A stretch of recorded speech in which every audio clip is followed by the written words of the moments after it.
그렇다면 우리는 스마트폰과 어떻게 이별할 수 있을까요?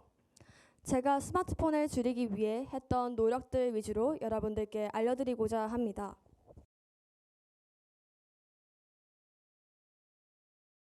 안녕하세요. 하남고등학교 1학년 4반 3번 김도희입니다. 네, 혹시 PPT 제목을 보셨나요?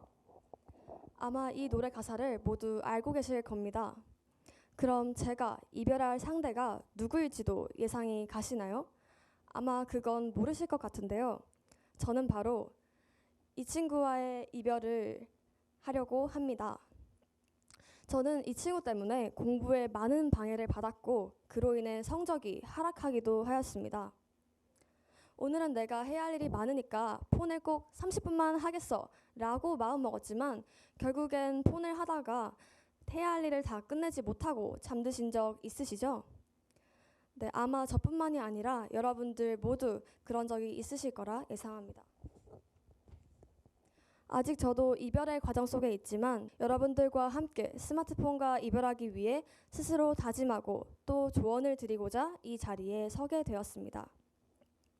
우선 스마트폰은 많은 장점을 지니고 있습니다. 내가 모르는 정보를 검색하고 지식을 습득하고 또 재밌는 컨텐츠들을 시청할 수 있죠. 하지만 이 친구는 매력이 너무 많이 넘치기 때문에 헤어나오기 역시 어려운데요. 오늘은 스마트폰이 우리의 몸에 미치는 영향을 알아보고 어떻게 문제를 해결할 수 있을지 알아보도록 하겠습니다. 먼저 저는 양쪽 눈 다 시력이 매우 좋은 편이었습니다. 하지만 스마트폰에 계속 노출되면서 지금은 안경을 써야만 칠판에 글씨가 보이는 정도에 이르게 되었습니다. 사실 이건 모두가 겪고 있는 문제라 생각되는데요. 바로 시력 저하입니다. 스마트폰에서 방출되는 푸른 계열의 광선인 블루라이트는 시신경 손상을 유발해 시력 저하를 불러올 수 있습니다.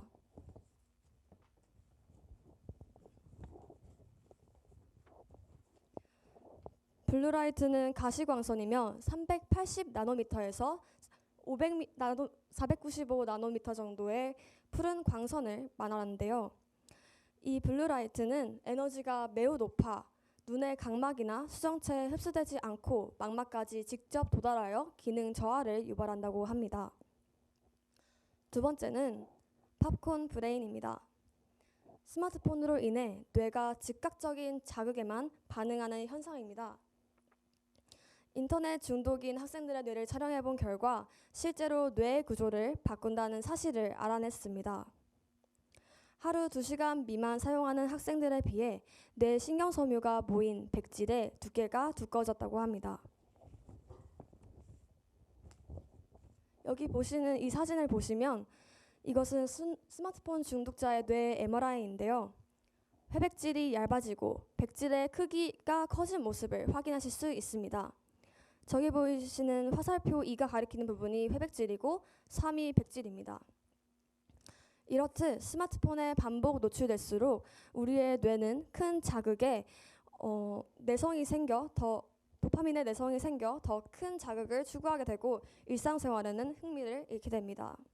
세 번째로는 우울증과 불안증입니다. 스마트폰을 많이 사용하는 학생일수록 밥을 먹거나 공부할 때 문자를 보내거나 인터넷을 검색하는 등 스마트폰으로 여러 가지 일을 동시에 하는 경우가 많았다고 합니다. 때문에 몸이 계속 활성 상태를 띄었고 쉴 시간이 없어 우울감이나 불안감이 증폭되었습니다. 또한 스마트폰 중독 학생들의 뇌는 만성 통증 환자들의 증상을 완화하기 위해 사용하는 마약성 진통제인 옥시콘틴을 주사했을 때 나타나는 신경 네트워크와 비슷한 형태로 형성되어 있다고 하는데요. 이것은 스마트폰으로 인해 생성된 우울감이나 불안감을 해소하기 위해 또 다시 스마트폰을 하는 악순환을 반복시킬 수 있다는 것을 의미합니다. 그 외에도 디지털 치매 증후군, 또 수면 장애, 그리고 집중력 저하 등의 증상이 나타날 수 있습니다.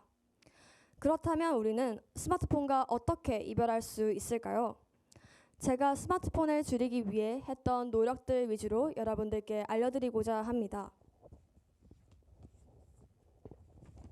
네, 첫 번째는 시간 제한을 설정하고 스마트폰의 방해 금지 모드를 켜두는 것인데요. 스스로 조절하기 힘들다면 시간 제한 앱의 도움을 받는 것도 좋을 것 같습니다. 저는 10분만 봐야지 라고 시작한 SNS를 30분, 1시간을 넘겨서 보게 되기 일쑤더라고요. 그래서 반강제적인 통제의 필요성을 느꼈답니다. 또한 공부 도중 울리는 알림 때문에 집중이 깨질 수도 있기 때문에 알림을 끄고 스마트폰을 보이지 않는 곳에 두는 방법도 효과적이었습니다. 두 번째, 중간 단계를 거치는 것입니다. 재밌고 중독적인 스마트폰을 하다가 지루한 공부를 갑자기 시작하려 한다면 집중이 잘 되지 않을 것입니다. 그래서 저는 스마트폰을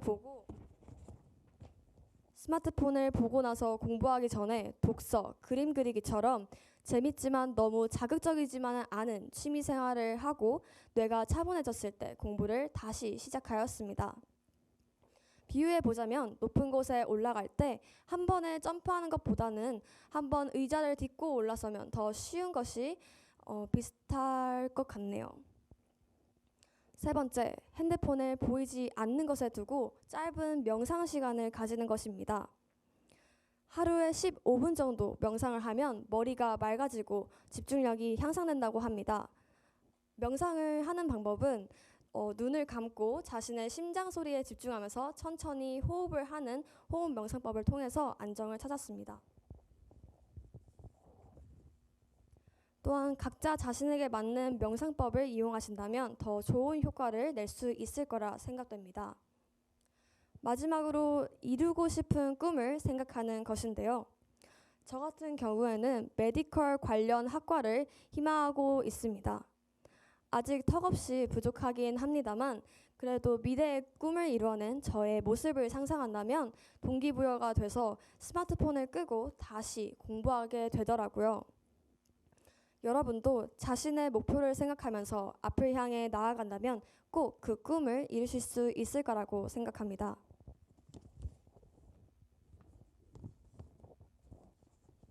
하지만 만약 나는 구체적이고 명확한 목표가 없어요 하는 분들도 계실 건데요. 그런 분들은 공부 자극 영상을 시청하거나 나에게 동기를 부여해주는 문구를 배경 화면으로 해두는 것도 좋을 것 같네요. 저는 스마트폰 때문에 하락한 성적을 이러한 방법으로 올릴 수 있었습니다. 제가 앞에 말한 방법들이 무조건 맞다는 것은 아닙니다. 다만 제게 효과가 있었던 방법들을 여러분들께 공유하고 서로 돕고자 이 자리에 서게 된 것입니다. 하남고의 모든 학생분들이 꿈을 이루고 그리고 미래에 성공하셨으면 마음으로 발표를 마치겠습니다. 감사합니다.